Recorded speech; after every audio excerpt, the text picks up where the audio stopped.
Telema, tolobela mboka ye. Ole tosura babimisa na poasa. Ba député to votaki, bazo salarien. Bazo salarien, tokende na funa. Bazo salarien, bazo salarien. Kongo tolega na mwamba. Bazo salarien, bazo salarien. Tokende lukunga. Bazo salarien, bazo salarien. Na baboko kula dibembe. Bazo salarien, bazo salarien. Atoto mala changu. Bazo salarien, bazo salarien.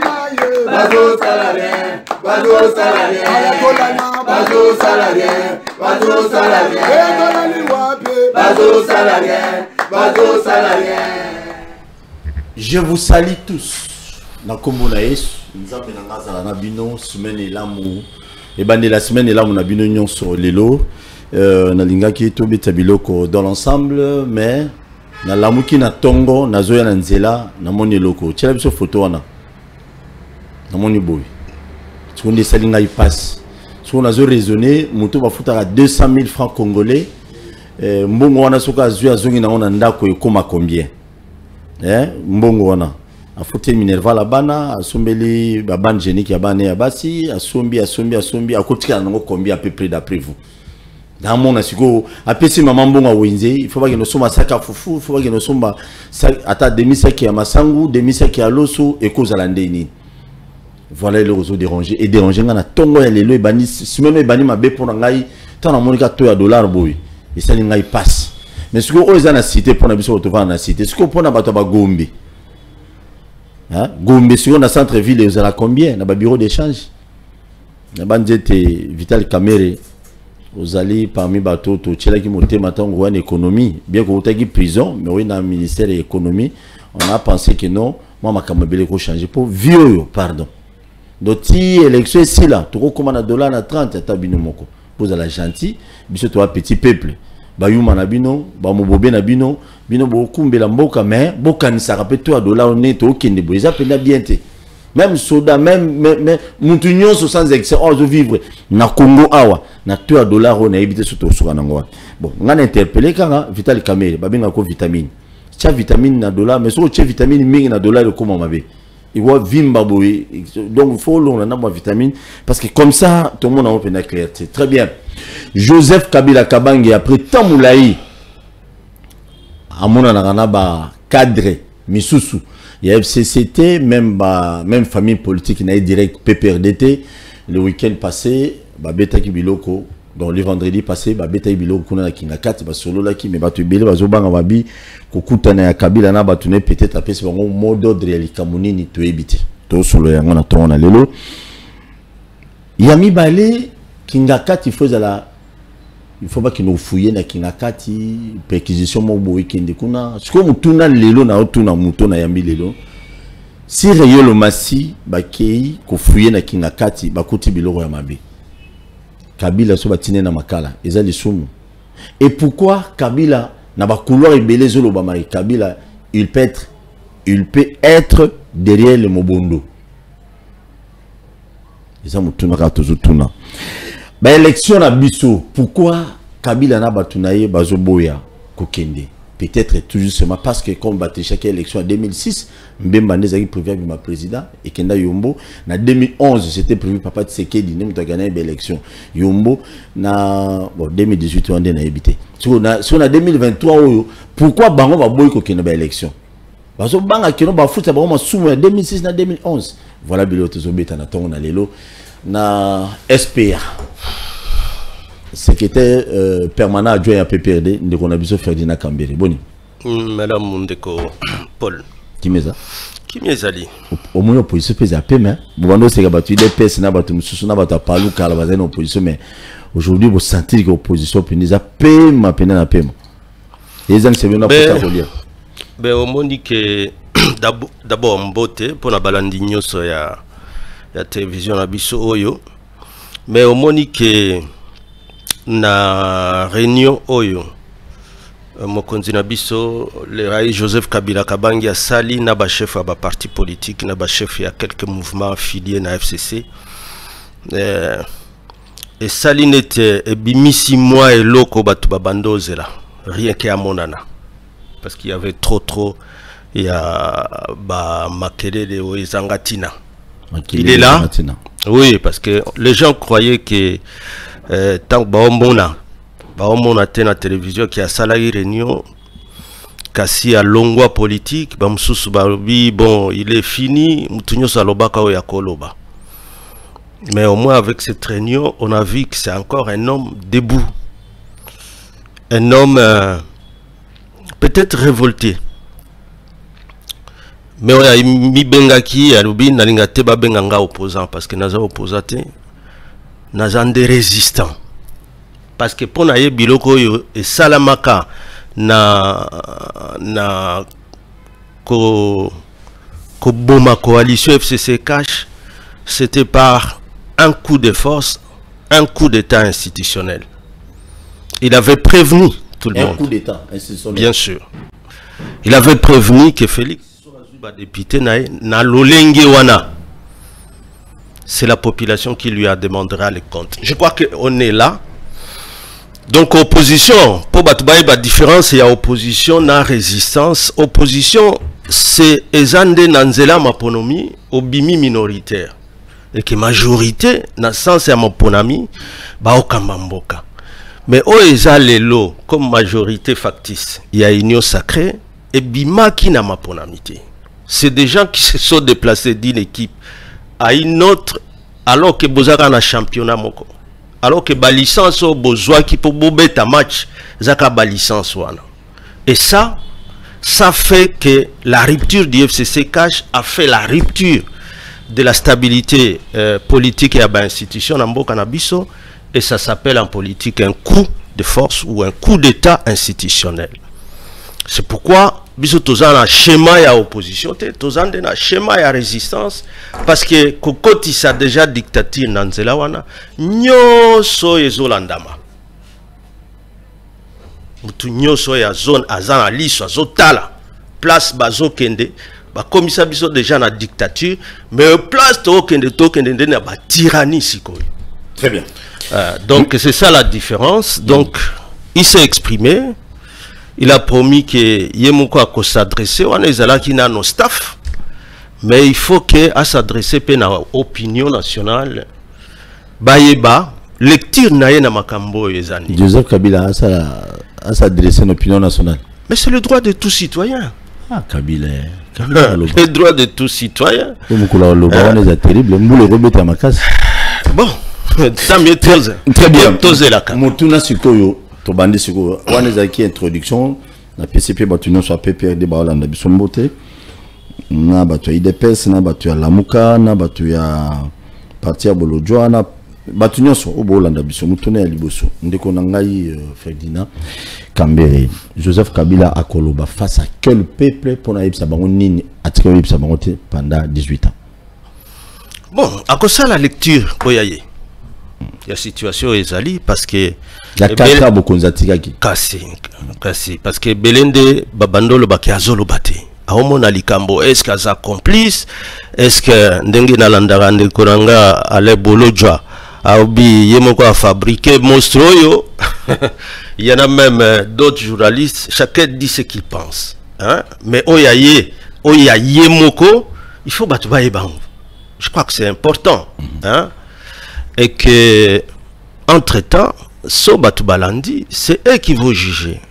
Tobunde la démocratie, évidemment, il n'y a pas de démocratie toute parfaite en soi, mais il faut toujours que l'effort est là, que Bokende, mais Nanzela quoi améliorer. Parce que même dans les vieilles démocraties, nungu ezangakate parce que c'est une œuvre humaine, c'est tout ça beaucoup na niveau ya maponami. Mais quand même, à 2006, il y a eu des critiques na organisation. À 2011, na critique na organisation. Et puis chaque fois, on essayait d'améliorer instrument juridique. Ils ont organisé le processus électoral. Potozonga simate. Mais tala awa na onyoso batu bakana kike o elekaki na 2018 ezongela biso te na 2023, mais nini tozomona na 2018 non s'il vous plaît na 2018 nini elekaki.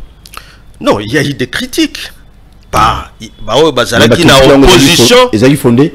Bon, ezala fondé tant bon ça la débat pour améliorer le processus. Il faut bosser ensemble. Un processus électoral, c'est toujours un processus, il y a partenariat à 3. Mais tant que bokomi sikoyo, bino bozongi siango et komika mutumoko, les 2 autres grands partenaires, ça veut dire résistance non opposition, bolingi koyo kabangote. Ba église catholique et protestante, bolingi koyo kabangote. Vous voulez imposer point de vue unique oya bino moko. Bolanda kutu constitution te, même là où ils ont érigé que kozongi sabatu na schéma ya parti unique. Ezali sumu. Et ça haute trahison, une infraction imprescriptible. Mais bango bazo bangangote, donc union sacrée est commis ezo les kakutu ba imperwana. Donc c'est comme ça que non, PPRD on était démocrate. PPRD on était démocrate et c'est à cela que les lots quand au mon abisso na schéma ya résistance wana. Hein? Et belé balinga qui bakota na processus wana alors que ils étaient de l'opposition, mais ils ont failli crédibiliser monstre mususu. Donc milelo ya peuple peut-être linga eleka oyo ezalaki. Et c'est à cela nous on est dans une résistance au ESA constitutionnelle parce que c'est prévu par la constitution. Sobo moni batu un groupe d'individus. Hein? Balingi, Siko, Yobatele Melabatu, Konzamboka, en violation ya Mibeko, vous avez l'article 64. Que ça, la résistance, vous avez l'obligation ya Kokwe Isabango, parce que les mots qui sont dans la Constitution, c'est tout faire pour faire échec. C'est comme ça que nous disons, nous tous, que na FCC, biso toujours boycotter processus OT, Bamiko Sate. Nous, on a l'obligation de faire échec à ce processus qui est organisé de manière chaotique. Bakotisa bisona nzela ya chaotique. Au mona est d'abord bakotisa ba armée étrangère kili alors que bakosa biso ke bâti état de siège pour que ba neutraliser ba groupe armé. C'est encore le même gouvernement aujourd'hui au sali apologie à ba groupe armé ko légitimer ba groupe armé. Oyo ezonyoko le peuple pour la plupart parce que la nébulosité oyo sima donc molili oyo sima ya biloko ya ba groupe armé et milice, ce qui y a un mélange. Vous ne savez pas qui réellement fait l'autodéfense, qui réellement combat par les ennemis, les forces étrangères, mais oyo baza ko apparaît tous sous une même dénomination, groupe armé. Parce qu'entre-temps, même là où il y a le groupe armé, Salema, on ne voit pas ces groupes résistants qui devaient être sur le terrain. Sobamoni et DF, par exemple, ils viennent les contre-attaquer. C'est souvent d'autres groupes, parfois vous les voyez, plutôt opposés au FARDC.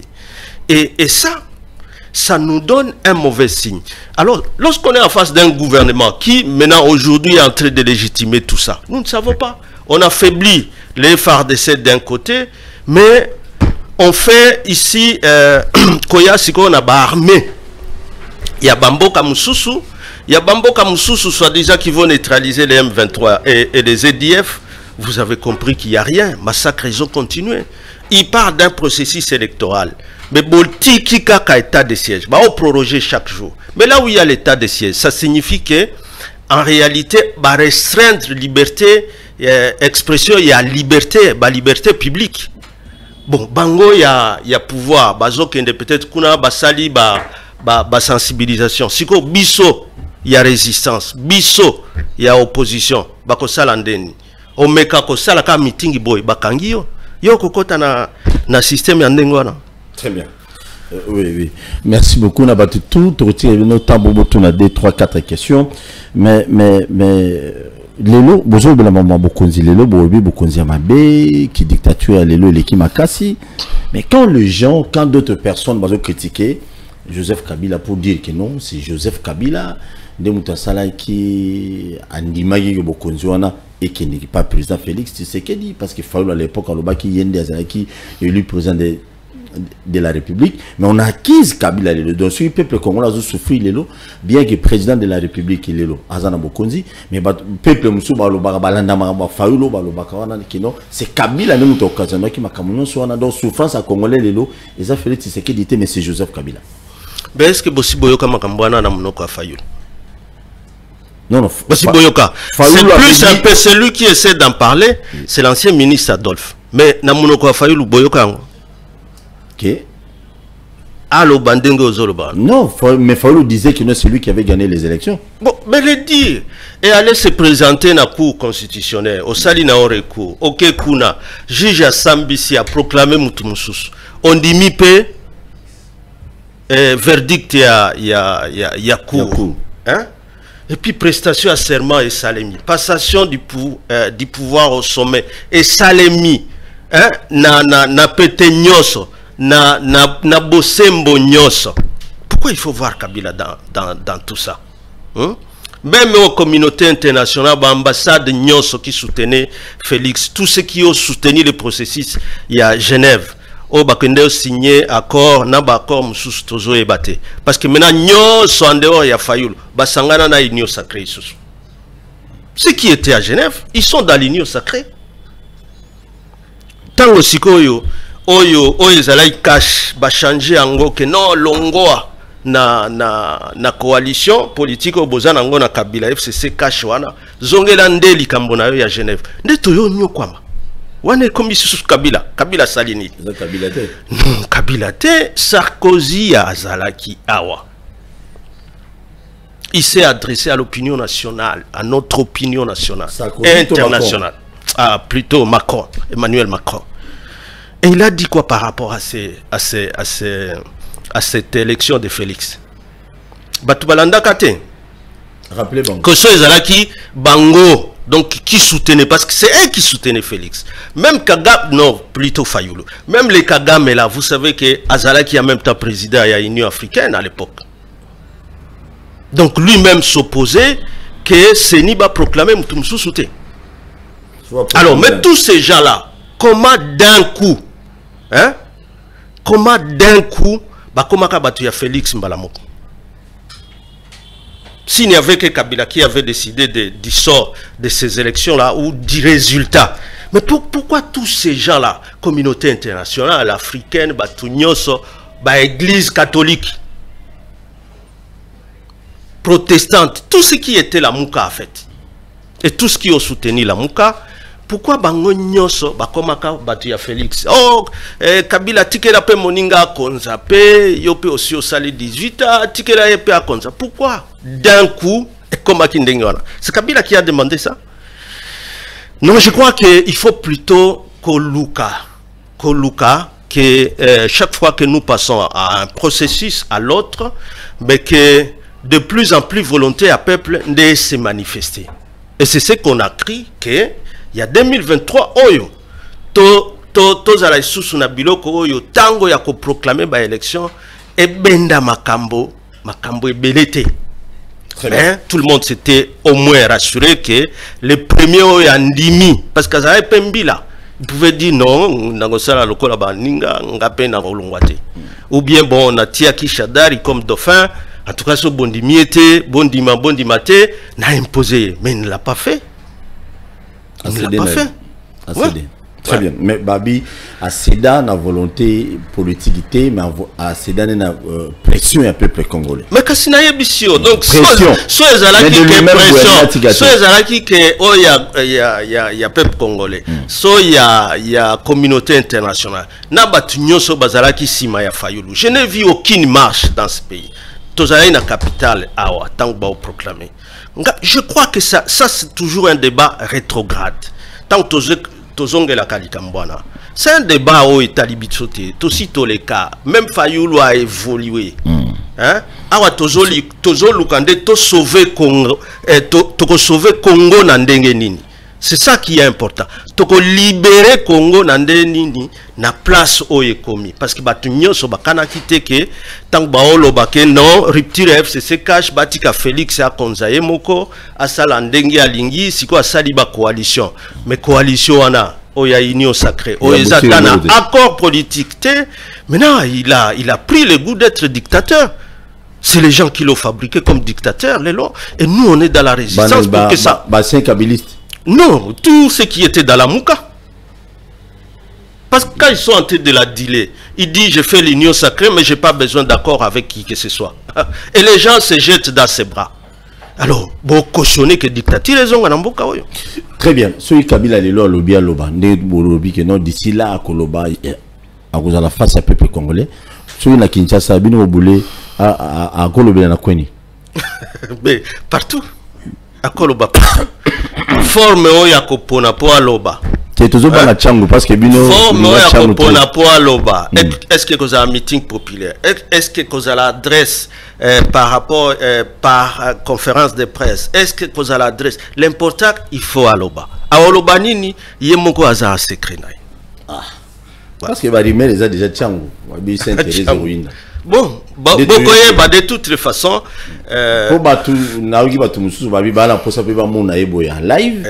On a besoin de ma TVT, mais aya s'intéresse on a raisonné sur baoudjana bazana s'intéresse.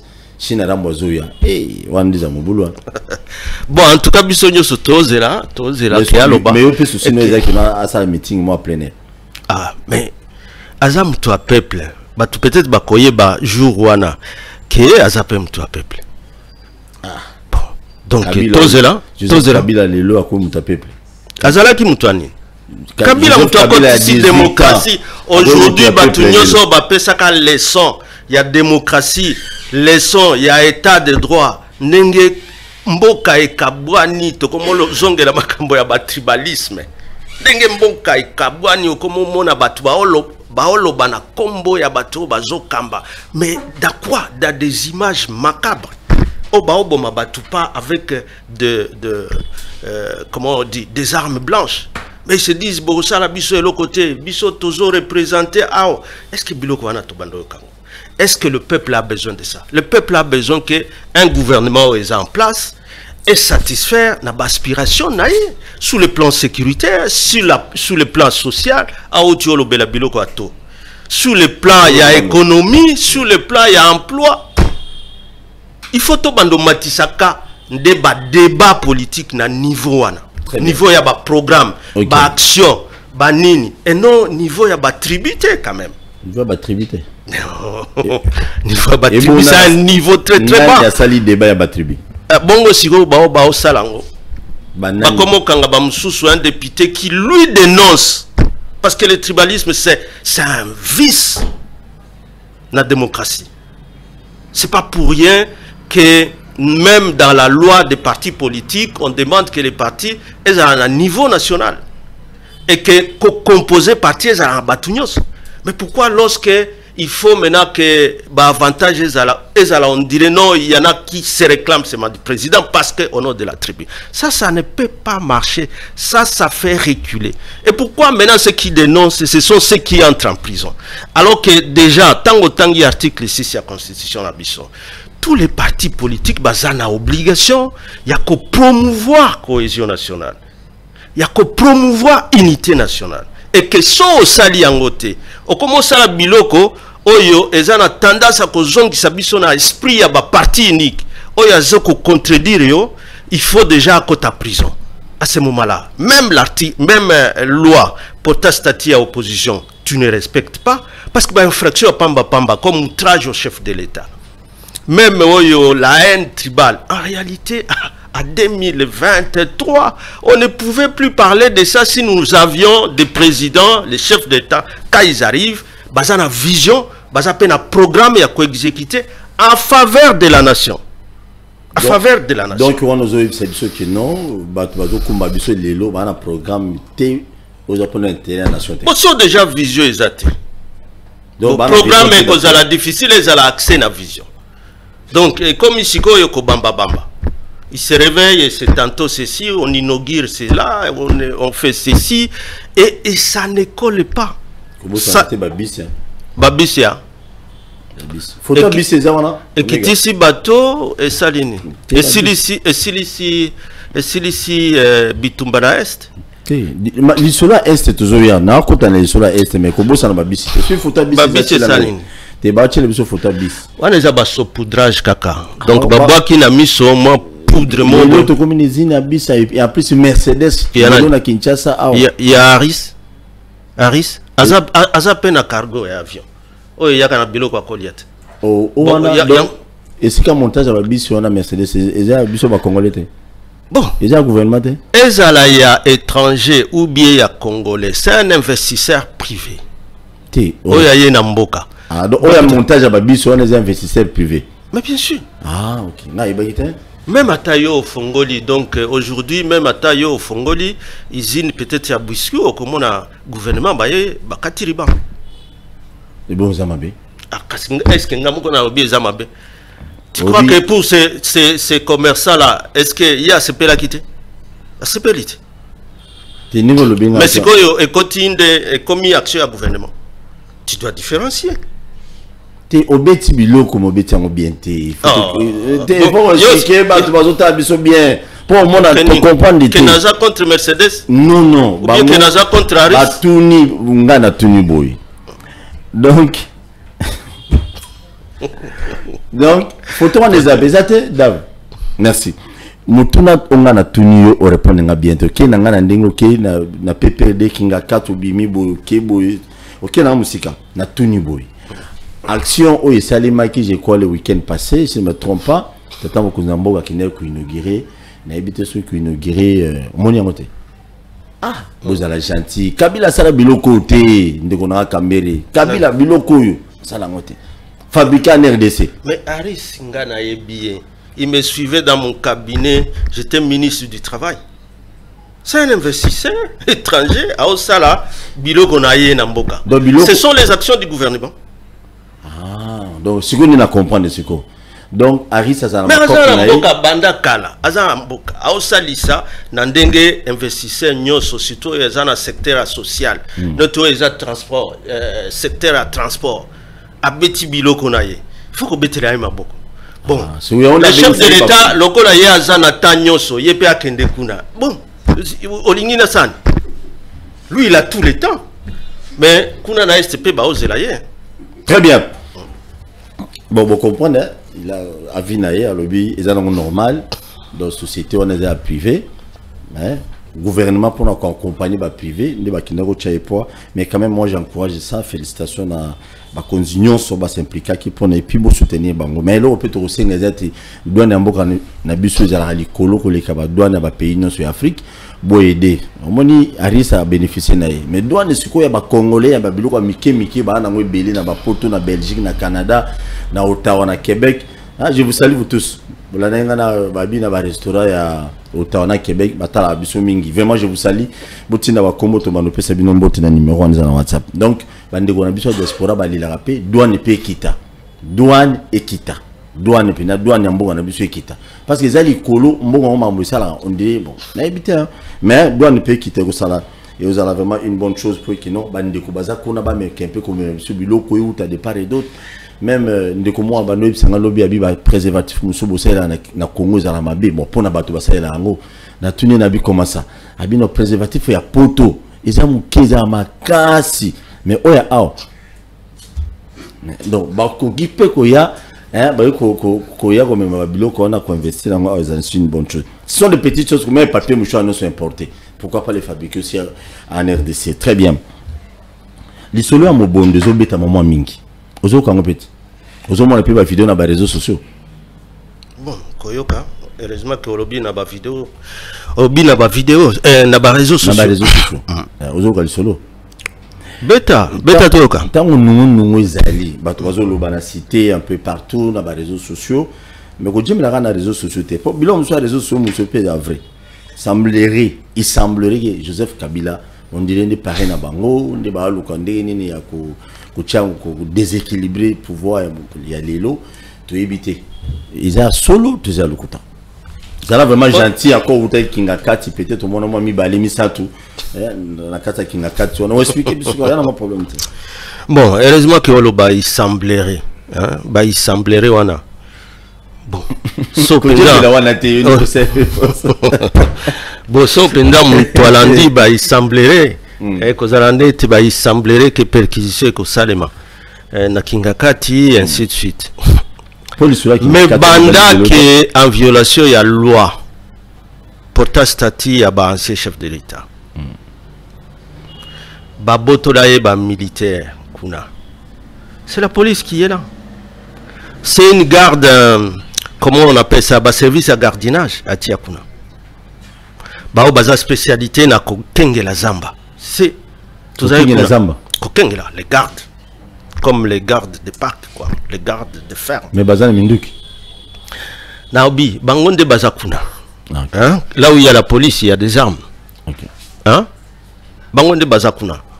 Si maintenant il y a des gens qui veulent que ça là raccordement frauduleux, que biloko et banda qui sont à Kwamutu et comme il y a Kwango et comme tout près à ferme, balingi balati sangon zoto, et ça là on dirait. Oh ndengolo biwana biso totala kaboy Kabila a Sirisa Mandanaye les deux mandats successifs zalaki mandat électif il y a 2006 na 2011 et Banda Kenda tout ce qu'il lui demande il fait tout ce qu'il demande il fait. Alors mais à la tête ndenge à Loma que bon il faut tout le col baza na résistance donc il faut intimidation il faut chantage parce qu'entre-temps tout le monde a ce qu'on a fait comme déguerpissement sans jugement. Il y a Zoé na babiro nae tout le monde qui attaque il y a un commando qui vient nuitamment pour bakota na babiro ya fondation musée Laurent Désiré Kabila. C'est quand même une référence musée Namboka Oyo. Oh basala kuna personne ne sait. Qu'est-ce qu'ils étaient allés chercher pour bakota ba coffre fort ba tiroir ya ba armoire toyebite. Alors tango siko ba makambo ya ba perquisition et comme l'Obama et que on voit que ceux qui sont ciblés sont soit de l'opposition soit de la résistance. Il y a des questions que les gens peuvent se poser. Mais Bitumba ezana est kuna. Mais cible à pouvoir et commis contre ba opposant à ba résistant de nini alors que bisonyoso to senga ka eloko moko. Croyez à l'armée. De ba ko battre la souveraineté, intégrité ya mboka. Pesa bango makoki et tu vas voir que toute la nation peuple nyonso bakozala sima ya mapinga na bango po ba benga na munguna. Mais on voit le contraire, attitude du gouvernement eza contraire, eza ambigu. Lelo bakobetela masolo que non bon tokotisaki état de siège pour na neutraliser ba groupe armé. Est-ce que lelo bazobeta isusu li solo ana? Massacre continué, nini continué, entre-temps, Kagame kuna aza terroriste, mais Museveni baotika ye ba signé accord qui a causé la mutualisation de la force. Olanda ki awake, malgré que l'UPDF a déjà l'amboka na biso, avec l'accord du gouvernement. Et la communication de l'armée ougandaise, non, EDF baouti na Congo, alors que tout le monde sait que EDF c'est des Ougandais. Mais baobeta masolo que EDF baouti na Congo, a que beta kuna na lycée. Et malamoko le gouvernement a envoyé une délégation. Mais ba massacre ezalaki na Djougou, 57 morts. Oyoka ki délégation kendeki. Ba massacre ezale mabeni partout. Oyoka ki délégation gouvernement kendeki. Mais quand c'est chez Museveni et les EDF qui sont ougandais, la délégation gouvernement malamoko eki. Ça fait plaisir. Ça fait plaisir vraiment, alors que les Ougandais sont chez nous officiellement et ils sont protégés. Même côté M23, Bangoba, Masolo gouvernement, c'est des terroristes et ils sont soutenus par les Rwandais, ainsi de suite. Mais entre temps, côté ici et assez, nous devons soutenir et protéger même M23. C'est quoi Baobete la biso Masoloni? Baobete la biso Masoloni, ni surtout tant que Baoko Sabatuke, Baokene la Mapona. Avec des les opérations d'enrôlement chaotiques, catastrophiques, là où il y a déjà au contrôler tout ça, c'est pas moi qui le dis, c'est lui-même Christophe Lutundula qui a reconnu mais babunanga na nyosoana ba kiwanja où il y a les M23. Nous n'avons plus le contrôle. Tous les sous-suna souveraineté na ba territoire nyosoana. Alors, et on nous parle, il y a un cas d'image, communiqué, il y a provocation, nous irons aux élections, il faut déposer les candidatures, ceux qui datent. Pourquoi bah sakana? Le 25 mais pourquoi bah sakana batundenyo? Tout ça parce que bon, c'est pas balingi basalani. Ça n'a pas si.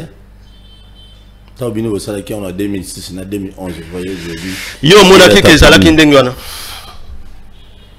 Pour tout ça, yo monaki ke zalaki ndengwana, tout le monde est allé, Senio et zalaki Yananga, il y avait tout le monde, même l'IDPCT dedans.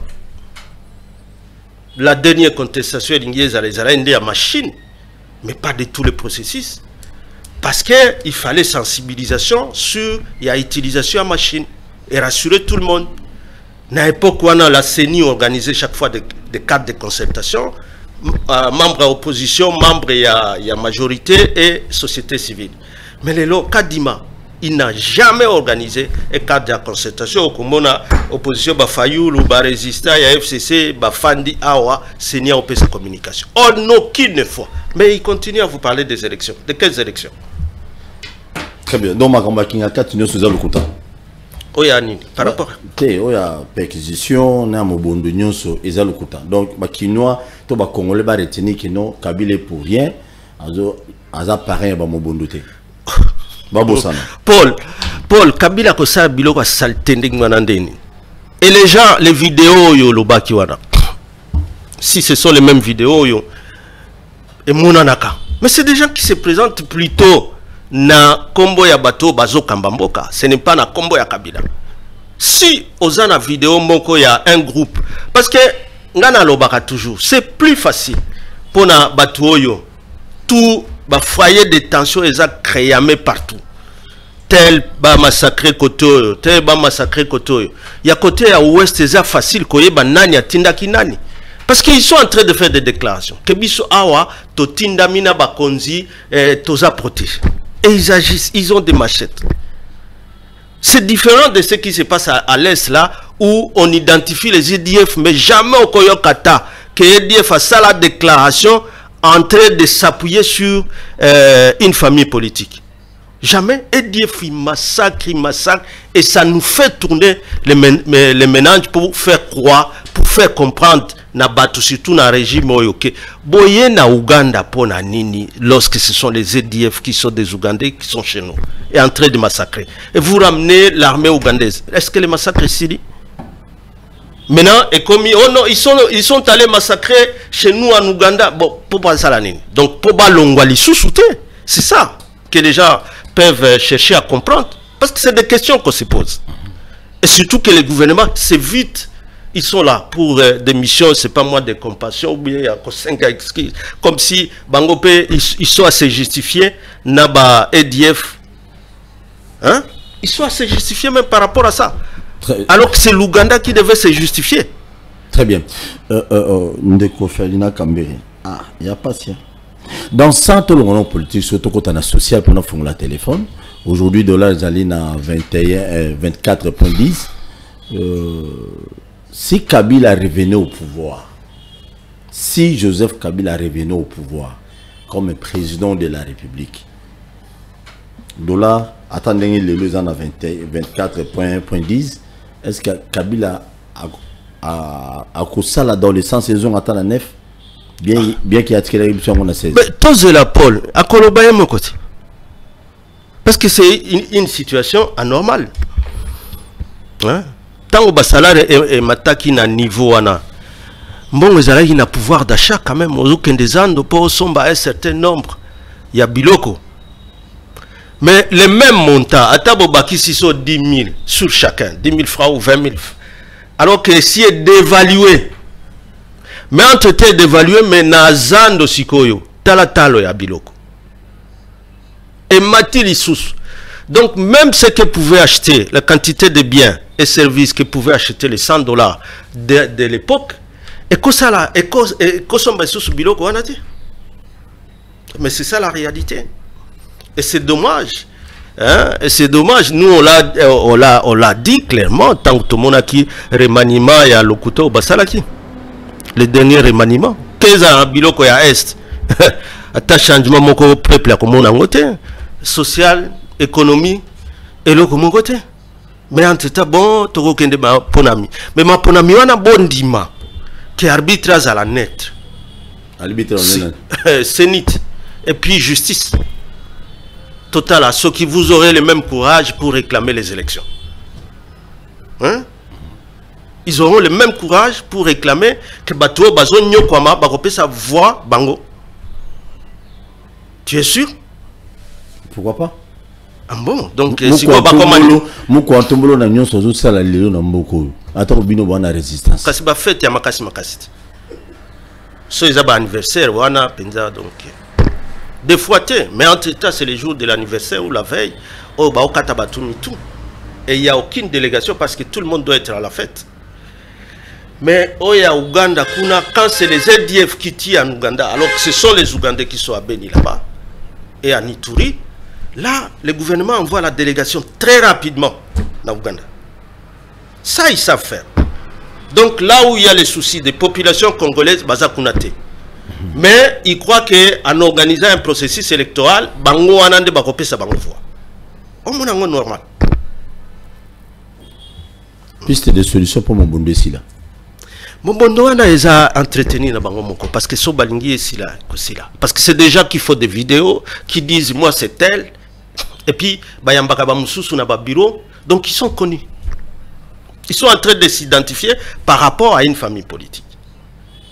Dans ma vidéo, ça veut dire c'est déjà connu, c'est déjà qu'ils s'identifient par rapport à telle ou telle autre formation ou camp politique. Batiko c'est là, mana batouté. Hein? Il est calme chez lui à Kingakati. Il pense au pays à Otala. Bato balobaka ke basala ba opposition ce qui a 32 ans, 37 ans. Ce qu'ils ont amené pour le pays a reculé. N'a pas perdu les lois sur le bibotinda, sa candidature ya Moko Nabino en fait la présidence de la République. Botinda comment on est? Tozana no kunate biso tozana na obligation ya ko faire échec na processus oyo et comment na soukate. C'est ça l'obligation de tout Congolais et c'est l'article 64 de la Constitution abisso.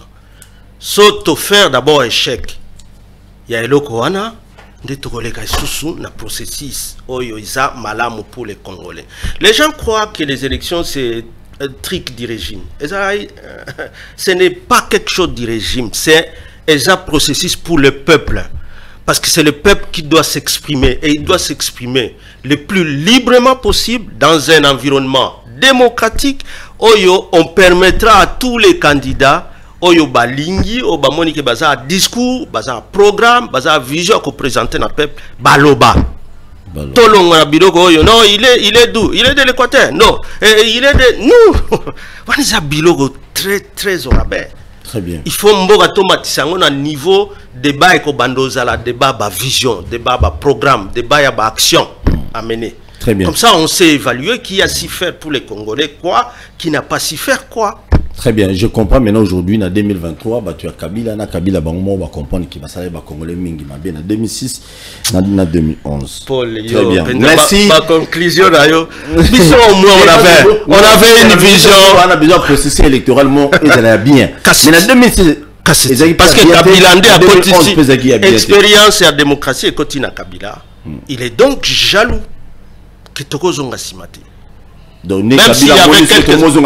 Nini? Kabila Monisco Tromozongasima. Mais avec ce régime, mes amis, Potosoa.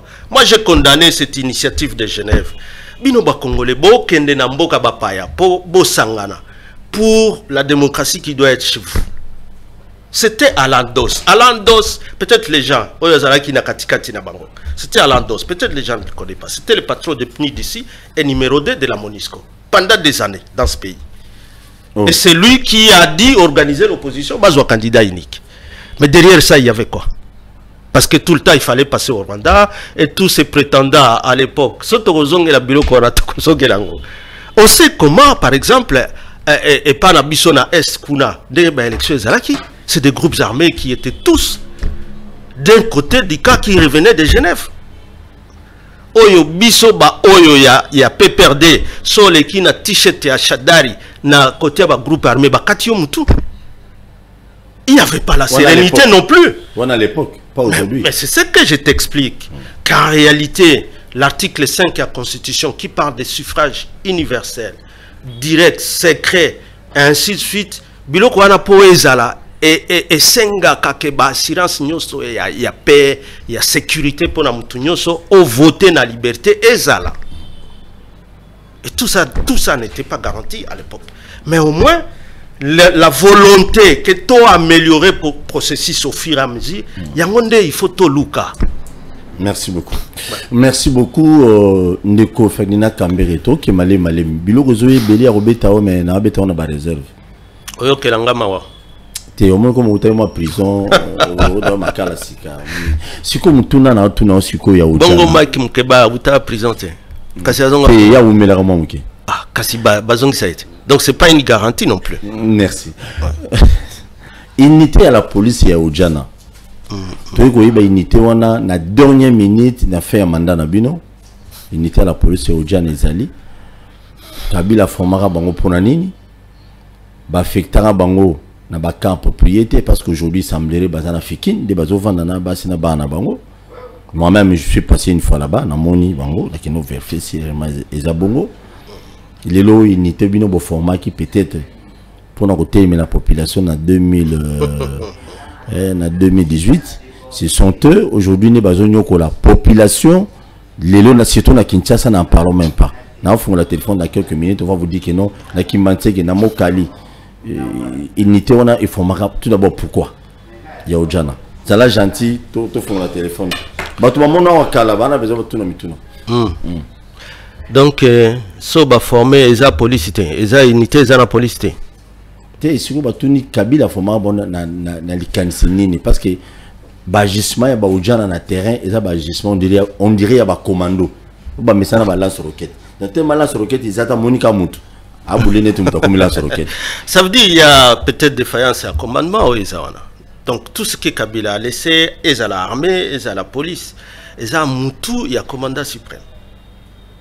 Et le gouvernement qui doit s'assurer. Mais pourquoi on change de premier ministre? Pourquoi on change de ministre de l'Intérieur, de ministre de la Défense? Pourquoi? Baosala na vision ya bango ya union sacrée. C'est que Kabila yo kota makambo anandeni. Parce que c'est des unités de police. C'est la même police. Donc Kabila pour rien. Mais mais demandez à la police ça partout. Tant que bao massacre batou, c'est parce que il faut encore un peu plus des éléments de police. Un peu plus il y a des membres il y a armée pour na étendre en boka na biso na ba ambition il faut tozala nango. Nous devons avoir une armée forte et puissante et républicaine.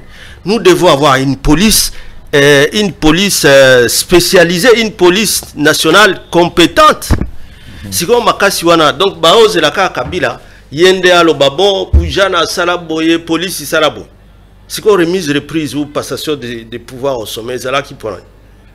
Ça c'est des prétextes que toujours que justifie ba incompétence ou ba insuffisance.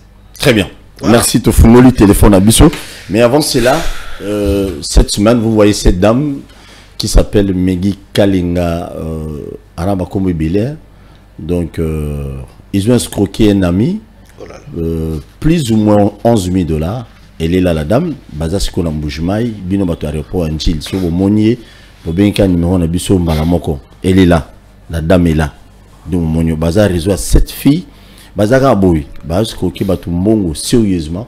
Il y a un ami à autre cause à la victime et puis na ba victime sous basko kambongo bazape belé même na leki na biso moko ya Nyembo waza na canal King azala pe victime donc bon moni na aéroport Anjili na ebike bino ba téléspectateur émission na aéroport Anjili so bon moni bobengi biso mbala moko bozela na to pesa communiquer moi moi ça moyibi donc yeyo donc bobengi biso mbala moko ata mwana mwana ni mo ba mukia mobile so mo ka mwana na moi sac moi ya rouge na mukongo ye wana mais yeyo la dame est là donc elle est là vous savez ceci n'est pas na bango za na njili mais basa la petite bango basa la plainte à police a tia communiqué wana ouais.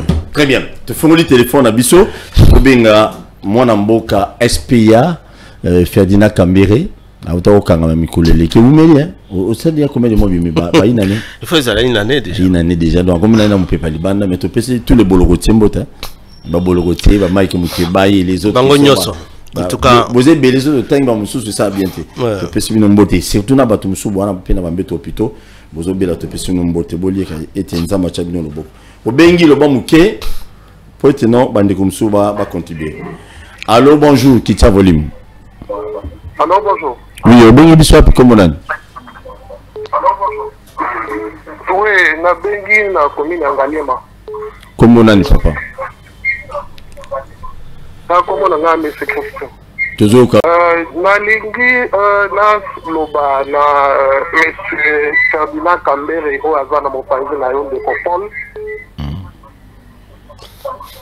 À son époque, M. Joseph Kabila a loba que ce qu'il a manqué de faire dans ce pays, c'est changer l'homme congolais. Il a aussi dit qu'il n'avait même pas 15 personnes autour de lui pour changer le Congo. Donc, vous lui avez posé la question, place wana, les locaux, ceux qui bango balingi pas présenter candidat. Candidat, li bango ba ko présenter. Na moni réponse à ta moko ya pesiote place wana. Donc, au peut dendenge bango nyonso baza wana muto maye la ta moko azate. Kaka Joseph Kabila yemuko. Yende muto azamaye le muto perdre. Donc, bango nyonso wana baza maye la ta moko te. Donc, celui qui a dit ça, ce n'est pas moi. Et ça, Joseph Kabila yemuko. Il n'a même pas 15 personnes pour changer le peuple. Merci. Je suis désolé, Naïb Sarabino, on respecte les invités. Binga, Zala, calme, posez question. Nous sommes tous des Congolais, Rwandais, Wazate. Posez question calmement, on va te répondre. Au-delà, vous allez vraiment mal en mingité. Na pesi Tassiana au sang mon beauté. Si vous m'oniez, vous voyez, na pesi en beauté. Allô, bonjour. Non, il est parti. Bon, tu es toujours à 5 questions pour répondre. Allô, bonjour. Bonjour. Oui, au Bengi Biswa, puis comment on a dit?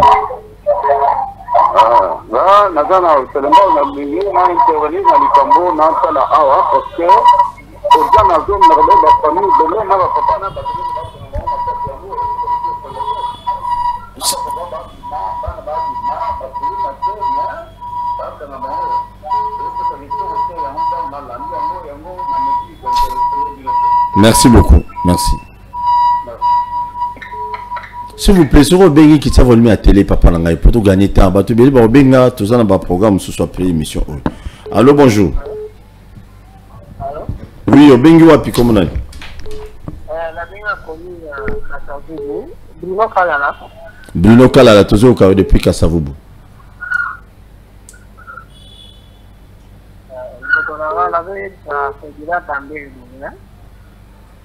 Avant de venir en parler, on a regardé la télévision. Ferdinand Kambere, il ne me besoin beaucoup de battre la boucle au pardon. Passez un message à la monde, s'il vous plaît. Bruno.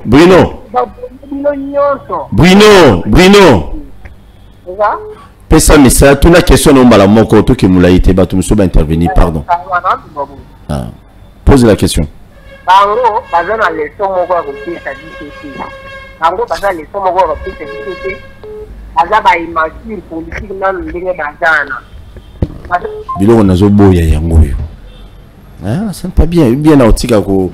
Il y a d'autres personnes, on a besoin de contribuer na ndenge bien mais quand ba image atayo moko. Toi ba bilo to lo ba bien tinga na okata. Allô, bonjour. Allô? Oui, obengi wapi comme nani?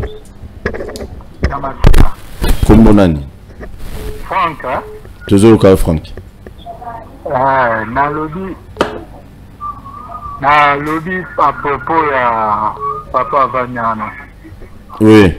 eza malamu mingi parce que mboka ezalaka quand même na idée ya kokende liboso tomone mam nyonso ebanda komarche quand même moins bien par rapport ya lelo soki bomoni policier aza na nzela eza kaka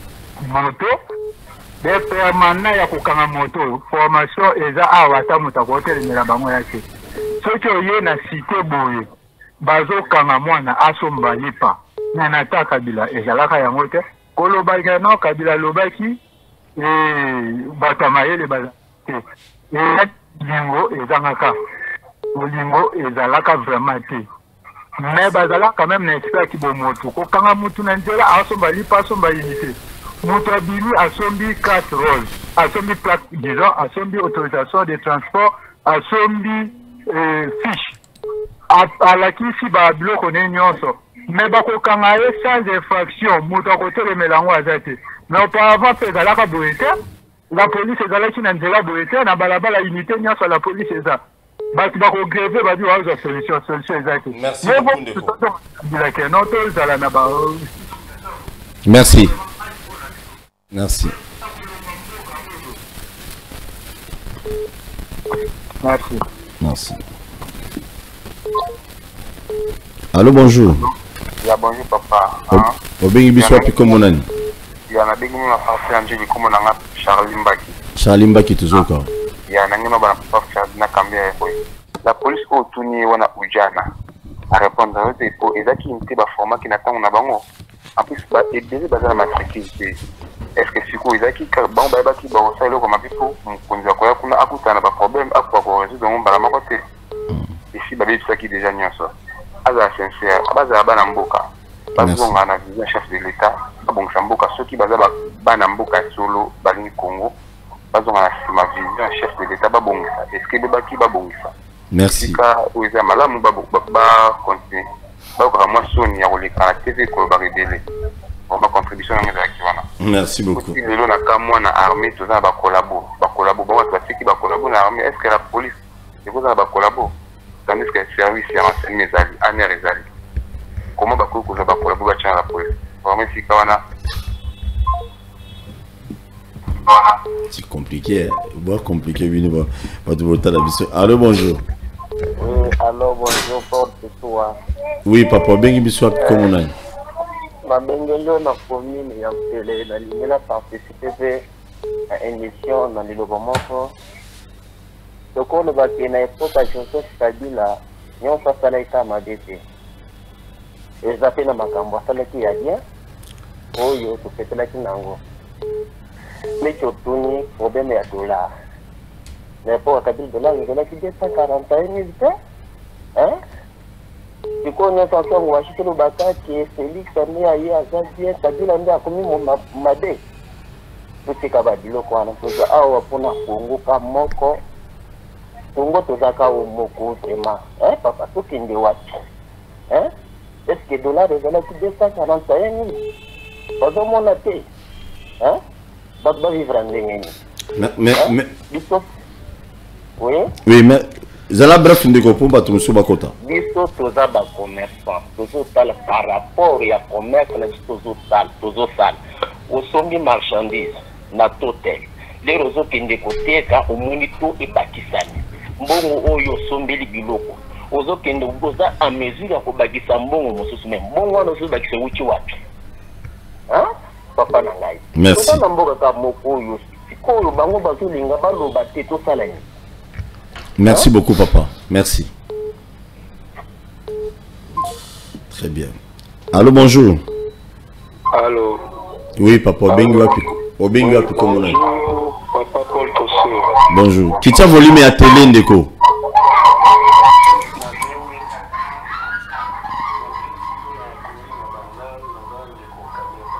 ndeko Caleb volume ya télé kitisa ndeko ozo boma batu bana régie muto asom muto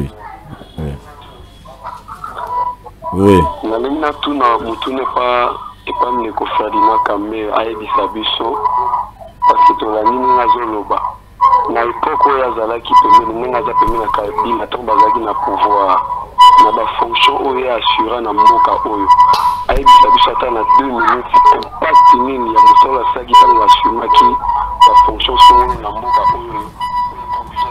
Bolimisanga, il faut na kata retour wana sans dérange. Répondre non, on est bon pour continuer à 5 appels, monsieur. Réaction. Bon. Ndeko Paul, je crois que Yomongo Olandi. Bisogno Tolandi. Tolandi, batuso baza argument atam tumoko akutani na oto lobi azate situ ba bazoya kaka boza leso ya kopesa te. Donc jusque là baza kaka na comment balobaka ngondo l'ivresse du pouvoir. Mais bah éviter que le pouvoir est à 5 ans et que la fait un mandat il faut justifier au salini ni pour la peuple. Pouvoir n'a fait un mandat au ko justifier te que ngana kokaki ko sala te parce que oyo azalaki liboso na ngai abebisaki. Non, mais pourquoi on a fait alors? Au salé campagne pour Anine. Et puis bâti au président pour au salanine. Alors que d'un côté batu bazo mona que du côté ya baotu baokamba c'est la jouissance. Hein? Baza penza à l'aise. Mais côté ya peuple bazo lela. Obi na mboka, il y a toujours un adage au lobby so moni ke na mboka. Peuple azo lela. C'est que bakonzi ba osepela. Bango ka bisengo na bisengo. So moni place oyoki penza bakonzi balala kate. Police est là la kate. Armée est là la kate. Wana peuple c'est que azo lia calme, azo vanda na kimia et ainsi de suite. C'est ça malheureusement. Automonique on demande à notre armée et affronter sous ba M23 T, ba DFT, oyo bayende na ba troupe wana ya ba pays étranger baye. Mais en réalité ba troupe étrangère wana. Oezakuma. Baza na commerce pe. Il y a cacao, il y a bois, il y a or, il y a nyoso ezakuna. Parce que traiter massacre les continue. Et puis bon, les sons non, boza les sons à compensate. Mais finalement, ezabisote, c'est le peuple qui est en train de crier qu'il faut répondre à leurs attentes. Donc réponse wana, c'est pour dire au peuple, bino peuple bo fanda, bolo bataille lo comme mon côté. C'est nous qui dirigeons maintenant. Face à un tel régime. Tout ça, très bien. Talabilo connaît Oyo Ndeko Oyo a dénoncé que même Kangata ou la kisi ba pièce faut bakutana bazwa kaka infraction pour kende kaka. Ça c'était à quelle époque? On est à l'époque où tobando ka ba Kader ba GMP ba nini wana. La BCRS. Ba BCRS. To comme wana. Alors que l'effort était déterminé et que l'état de droit s'est installé. So bengisi mutu na justice. Il faut zala ba raison valable yo en tant que procureur, en tant que OPJ, ya ko bengisa mutuana. Parce que mutuana lui a une préoccupation ya vie quotidienne. Il faut abunda pour azwa nini bana bakodia nandako bakosala ni bakotanga ndeni. Alors il faut éviter d'arrêter les gens surtout et puis après kanga ndebo bandi sikoyo ko bamba ba preuve peut-être que Lucas sikoyo ba preuve.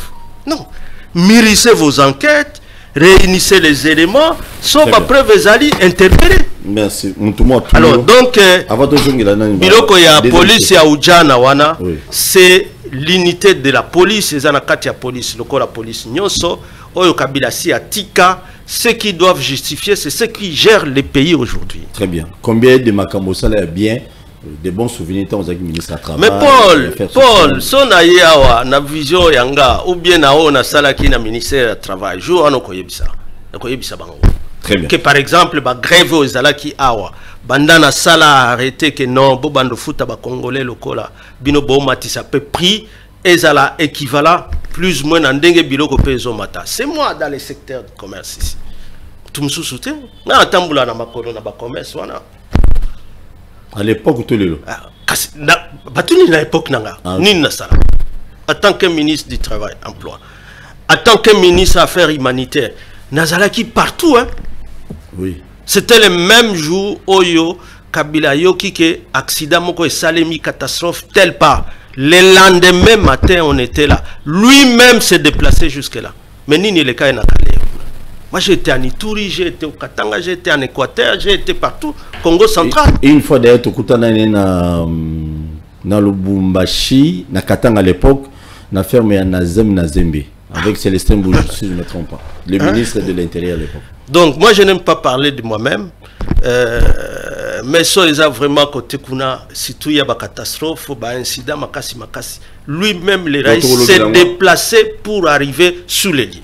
Pour le Bélango, M. Zalikoya. Mais, nous, quand on le père, qui n'a pas rappelé, la catastrophe, et puis ça, les membres, puisque Belé, qui n'a plusieurs fois. Bon, c'est le peuple qui va juger. Bachaka processus, Bisoto Sengaka processus. Allô, bonjour. Allô, bonjour. Oui, maman, bien, il y a comme on a.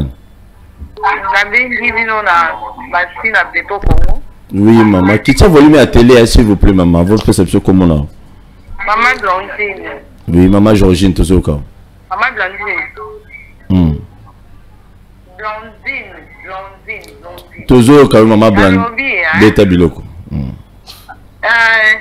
Papa wa lobi ke muto alati papa batu Ferdinand. Oui, papa Ferdinand. Bango basala kine. Ah. Vaut mieux 5 ans, 18 ans à Kabila que 5 ans à bateau parce que toujours souffrir. Tout souffrir, papa, imaginez mardi na qui na sombi Altesse, hein? 6 000 francs. J'avais acheté ça à 6 000 francs. Mais aujourd'hui, là, qui est dans son maïs, comme c'est 6 500. 3 jours. Mais non, ça ne va pas, ça ne va pas. Toujours les là. Vaut mieux Kabila que Bango, hein? C'est ça. Merci beaucoup. Déjà, le lobby, déjà, ma caméra. Ah, merci. Merci beaucoup. Mais il y a une dame qui m'a appelé hier soir à Tiniba Sombi la moi, on a eu vaseline. À coup de vaseline et mati. Il est qui est fort, on a dit. Ah, n'a pas maman bébé.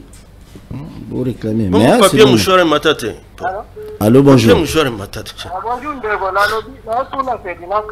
Obengi wapi kombo nani? Obengi biso wapi? Onina ngiri Jean-Paul. Jean-Paul Beta Biloko. Na otuna Ferdinand Kambere aye biso tant Joseph Kabila tala coup d'état na 2001 à pouvoir. Akutaki dollar na combien pe atika on a combien? Histoire reste ba ko changer histoire Jean-Paul. Ngaba miki yusu bano de bakola ba mo leso bon pardon. Coup d'état ni Salima Namboko. Ah. Bana na 2001 coup d'état Salima va tabino. Boy pa ni na biloko wanako. Oh, Kabila za c'est président. Allô, bonjour. Coup d'état. Allô, bonjour. Allô, bonjour. Ozolo bate papa. Désolé, photocatayo. Toi, la minute mingi shooté. Allô, bonjour. Allô, bonjour. Oui, papa, ben bisou comment on a? Oui, bonjour, papa. Oui. Oui. Le Bénin Kingasani. Comment on a? Malingana le baboué. Oui. Vaut mieux en faire Yakabila que paradis à Fachi. Parce que nous souffrons énormément. Pour tout le monde qui Kingasani awa, pour ma ville, il faut dépenser au moins 3500. Est-ce que c'est normal? 3500. Ce n'est pas normal. Vraiment, 3500. D'abord, au Bandozoa quartier, c'est 1500. Et puis, sur le commune à quartier, il faut battre là. C'est pour la 200. C'est-à-dire 3500. Vraiment, vaut mieux en faire Yakabila que paradis à Fachi. Ok, merci beaucoup.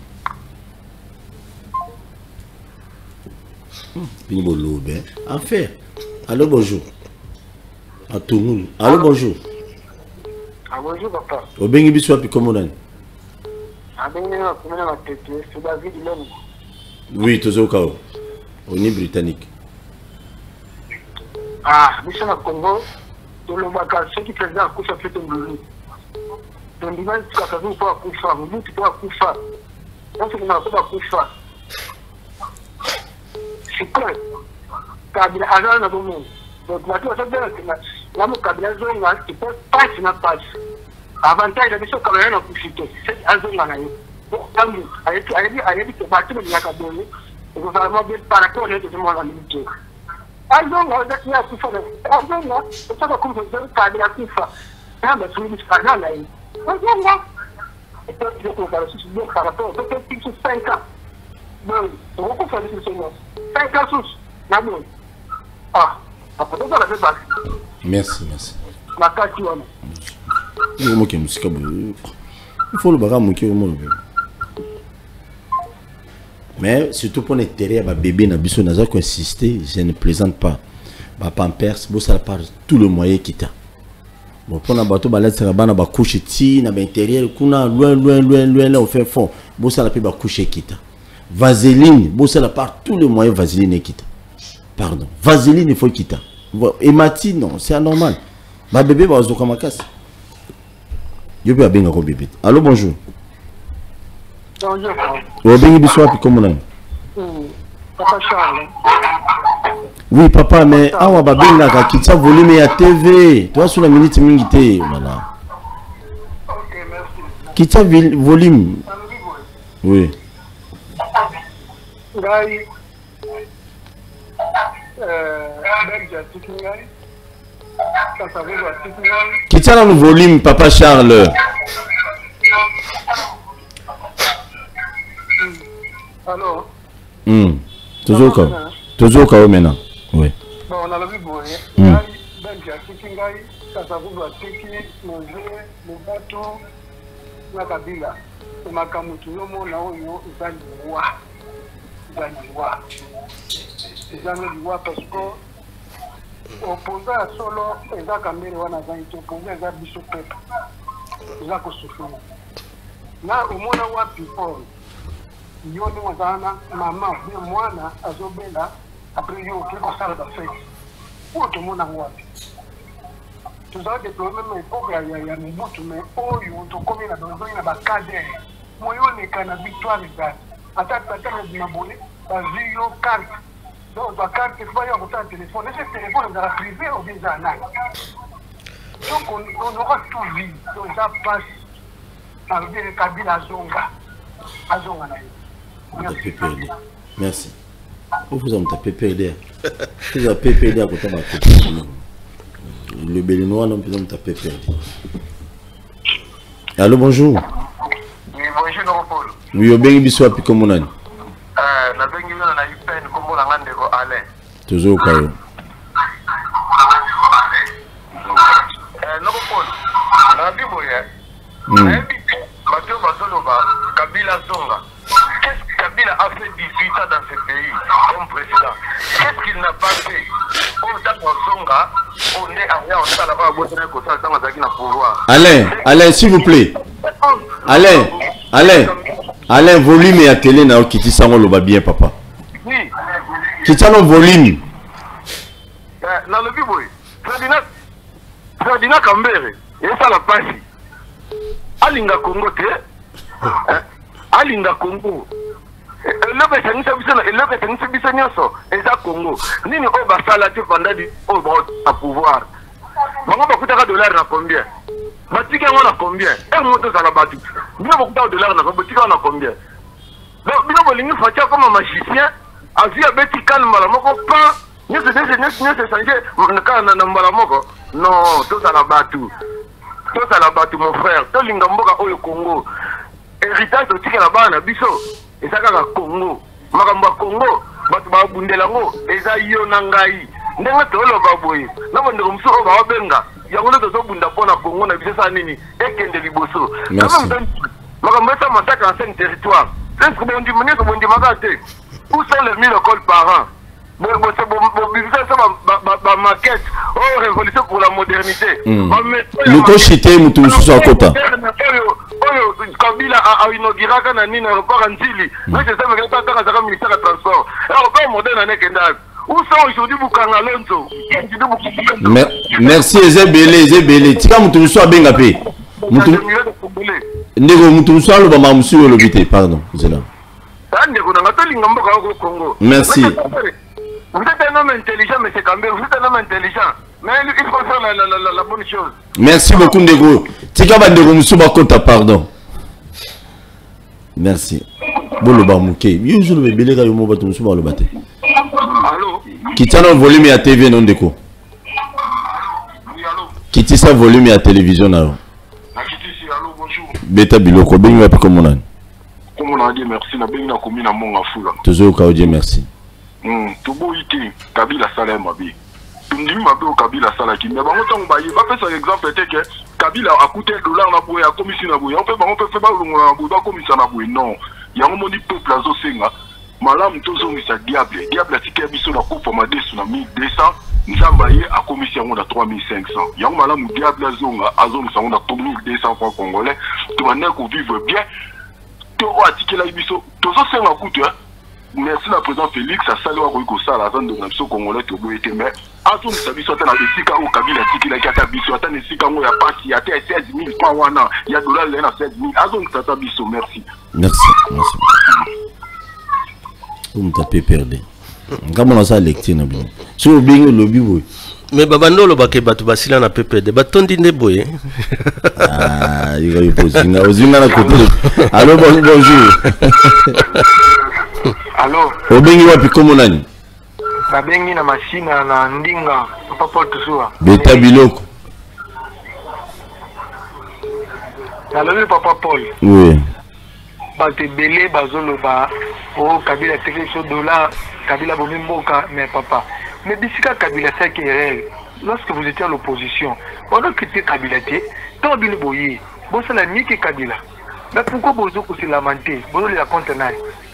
Bien les boss la passe buganga qui tourne en opposition, mais banda beaucoup de pouvoir, tout le monde a changé mes avis.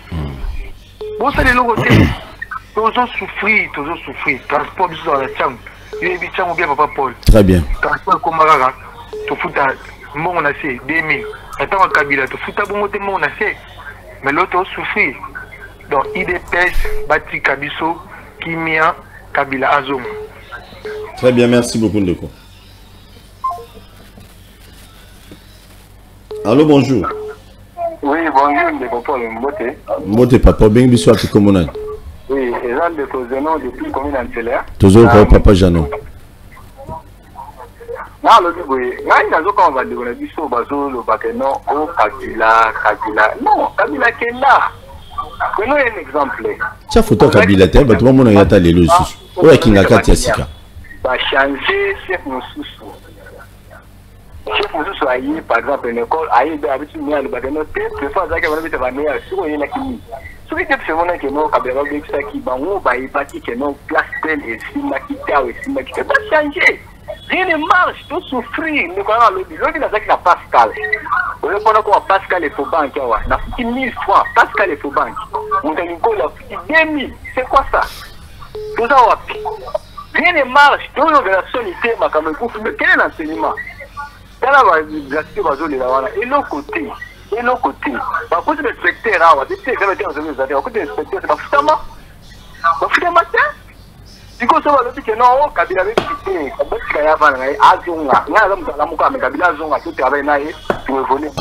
merci beaucoup, Dave. Merci beaucoup. Merci. Anna Batalamuka va côté Libino. Ah, c'est compliqué. Allô, bonjour. Batalamuka va côté Libino. C'est compliqué. Allô, bonjour. Allô, bonjour. Bonjour. Obengwa Pikomonani.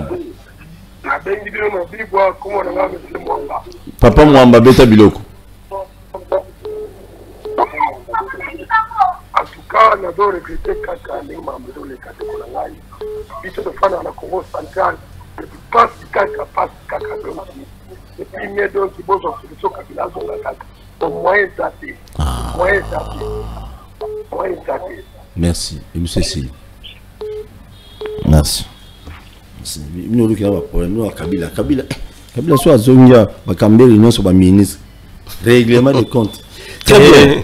Nalina lo bailo komoko. Biso tozala na biloko na te ba règlement de compte. Nazo sala en fait moi analyse moi simple. Hein? Il faut que ba union soit bazo travailler pour le Congo, beau travailler pour l'intérêt national, non pour l'intérêt à groupe et à batouté. Je crois nous a laissé les dollars si je me trompe pas dans 90. Bon, tous aura Joseph Kabila, je crois Azoka on a 90 hein. Oui, je pense. Azoka on a 90, si Atika on a 16 pendant 18 ans. Je ne sais pas si vous comprenez l'analyse. On a 90, pendant depuis on a 90 à 18 ans à Bokonzi, moi et bien comme président, tina 16 d'articles la émission. Pendant 18 ans. Mais l'élo, depuis passation du pouvoir pacifique, en janvier 2019, si Moukola l'élo en juin, toujours qu'il est petit à petit, au commune à 241 dans 4 ans. Dans 4 et quelques mois. Est-ce que vous comprenez? Tout ça, mon analyse. Ça, l'analyse est simple. Ça, la gentille n'a pas l'air. Ça, l'analyse. Il y a des difficultés. Chef de l'État, côté Nango, gouvernement, côté Nango, peut-être des saliki. Bah, quand j'ai mes qui un peu partout. Très bien. Merci beaucoup. Dans le moment où il y a Kabila, on a fait un moment où il y a ticket na CT. Non, c'est faux. Dans le moment où il y a Kabila, nous sommes 207, nous sommes un moment où il y a ticket na C. Avant de matin parce que bien avant faute à cause de la mbila, à cause de la jambe à l'état faut rater mais la Brazzaville à jambe côté même soldat tenu militaire na Congo Brazzaville là ba Hollande ngai ba futa transport donc yo pe soldat tango futa mambo no salaire futa rapide transport na DC7 futa bon matin na transco d'ailleurs ba tchela bino limite so à combien comment bino bo ko matin ba DC7 ya ba chauffeur ba kumba mabe bon matin 5 6 au carte. On a quand même tous à la gentille. Tout le monde Congo, tout le monde a ba consulter ba tonga Congo. Bisope population, mutuna secteur na yo salaka. Il faut tonga Congo. Nenga to so apport na ebisa bino chaque jour. Ah, au moment de l'élection zo ya. So voter ka bi voter. L'émission na ba no benga no souté. O député na bisa koto. Ndeko mo benga na masina. Bwana 3 députés. Boye ça qu'est-ce qu'ils font? Kulu nezo bundama chaque jour. Ngai na kuma rola serveur ya ba appel. Ouais, bah, Koulouna, Koto Koulouna, il faut bien un général, il faut bien un major océan. Tous vos députés, vos votants qui ils sont où? Mal à l'aise, vous a fait souffrir pendant combien de temps? Aime les serviteurs, n'a bien notre soi Paul. Donc, on a même, en plus, dans le secteur, on a un peu de ton Congo. Mohamed Abotoli, a sali ma bébé, na masina, to sali bade, na sali ba démarche, na fier à Olobango. Aucun politicien na masina sa démarche dans la salle. Colonel Wanana Nigo, Kinzola. Non conçu ya ba Dav colonel wana alembane déjà fois qu'il ne passe na habité sur dans la police anyoko libatu complice na ba kuluna to sali ba démarche général a pesi na raison lobino muto ne faut pas balongo de vous ne comprenez pas je ne dis pas que vous votez ngade pour na hibi ku te ma mon abina ba élection na élection balo so che mutu so yembi nzembo na to legata. Donc, en fait, c'est ça. Vous voyez, qui votait na Maluku, na Sele, na Bumbu, na Selemba, na Kalou, na député provincial, na voté. Pour belé, on a mort yoanati. A Kabeli, on a massé, na Kabeli, a Kabeli, a Monimbo, on va l'envoyer, Moussala, pour Fakima qui va à côté de Moussous. Vous voyez? Est-ce qu'il vous défend aujourd'hui? A Kabeli, on va 20 000, on va 50 000. On va Kinoira en boui. Bon, secrétaire permanent, adjoint à PPRD. Na résumé pas le loba bokabonizali faut au réagir non par rapport à l'appel autosuit au Yasuka na deuxième partie et puis tout peut se loba bokabon pour aller donc Ndeko Paul je crois que ba intervenant nyoso ba bengi na téléphone bazu courage à cause que ça ba unité na bango pour ba exprimer opinion na bango par rapport à la situation actuelle. Ndeko Oyoki place balance penchée. Voilà. C'est ce que nous répétons tous les jours. Tant que za bokonzi, yebaka que opposition ezaba kambere oyote, ezaba kabilate, ezaba bafayulute ou bien escadela ou quelque chose comme ça. La vraie opposition c'est le peuple. Lorsque tu n'es pas entré à correspondre à l'aspiration de la population, c'est le peuple. Lorsque Raïs Alobi, le col à Félix Alingi Azwaka, majorité, député, Oizalaki Yayete, Azwa Bango, Komisa Bango Yaye, au bon de la Bango, Kanambongo, Pobasa, la moi et Loco, ainsi de suite, ils vont coûter cher à la République. Moutoua côté, c'est le peuple. Encore une fois, dans l'émission, et même disent la vraie opposition à Tokangi, Baoyo. C'est pas ça l'opposition. Tant que ça est l'autre côté pour la population, moutoua côté les mélayo. C'est ça, malheureusement, la démocratie. C'est ça, peut-être, tant que tu es en opposition, tant que tu es en démocratie, aujourd'hui, tu fandi na ngwende, comme Bossana. Tu commences à te comporter comme un dictateur, tu bangisa ba opposant, tu kangabango, pamba pamba, ainsi de suite. Tu vois que même ici, on est descendu trop bas, comme à l'époque d'Impère. Oyo ba service ces a multiplié oya kokanga kanga batu kapo na carte kapo. Carte oba pesi batu. Il faut encore dire ça au cas de ma pesi batu. Et belé na bango ezande ba carte c'est et c'est fasamé. Oui, photo à carte d'électeur Morozana Omega. Et c'est fasamé de manière à ce que ba oyo qui ont été malais pour ne pas donner leur carte. De ba comme tambla na ba carte na bango kaka ya seni oyo ezo continuer kozala utiliser comme carte d'identité parce que carte zala na deux rôles.